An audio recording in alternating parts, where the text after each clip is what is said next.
NASCAR has been the subject of criticism for several years as a result of a decline in its popularity as a uniquely American sport. But they're not alone. If anyone thinks that the world hasn't become a much smaller place for motorsports, let's take a good hard look at Formula One. I'm Michele Rahal with the Motorsports Channel and the motorsportschannel.com. NASCAR has a deep, rich history and a compelling story to tell. The 90s were the end-all, be-all for the sport, with rising television ratings and record attendance and the drivers cast as superheroes. Well, that's not the case today. The ratings have steadily declined in the last decade, and everything from the point system changes to new style cars to lower prices for attendance, they've all been tried to correct it. It just hasn't worked. If you simply glanced at it, you'd come to the conclusion that the party was over. Well, that too isn't the case. Motorsports have seen a decline in every form across the world. NASCAR and Formula One truly are in bed together. Formula One has a global audience, but they've suffered the same slings and arrows that NASCAR has, with the exception of a few races. The entire world is looking at something else, and most of it is nationalistic and physical in nature.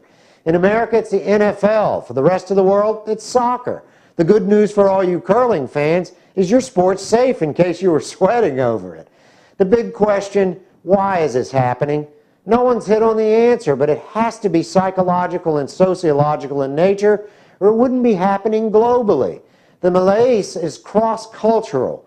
NASCAR has changed its point system, its cars, whether you agree with that or not, lowered its prices, and literally done everything except give the drivers guns. You think they're alone? Not a chance. Formula One has changed its point system, its cars, and instead of lowering its ticket prices, the governments of the individual races have actually given away tickets. And if you look in the grandstands of a Formula One race like Abu Dhabi, the drivers all know the fans' names instead of the other way around. There are more white garments in a Benetton store than in the stands.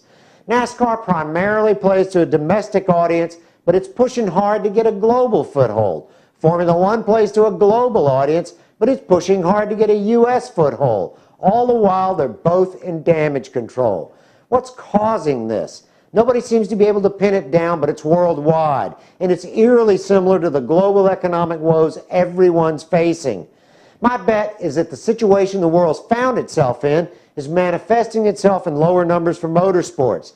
I've said this before. The games that mimic warfare or extreme danger are getting all the face time. Extreme sports are pulling the fans from all over the world while motorsports is suffering. I truly believe that the uncertainty of economics, political tensions, and the instant information we receive through 24-hour news cycles has created a world that's become compressed. I don't know about you, but if the bad news keeps coming at you 24 hours a day, every day, then we'll seek out other forms of so-called entertainment to escape. Now, I'm not the only one who admits the loss of motorsports audience to more violent or warlike sports.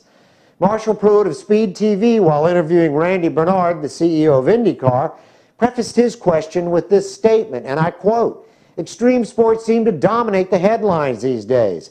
Americans now seem to like a bit more danger and daring than we're accustomed to," unquote. I wholeheartedly agree, and without hesitation, I think it's because of the reasons I cited earlier. I've been saying this for almost a year now, but I'm not John the Baptist, so maybe I'm wrong. You decide the next time you watch a UFC fight and feel the tension in your mind and body.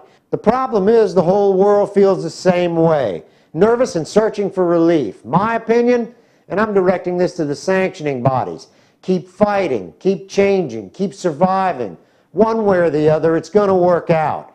I just hope there's not a mushroom cloud to go along with it. I'm Michele Rahal with the Motorsports Channel and the motorsportschannel.com. Thanks for watching.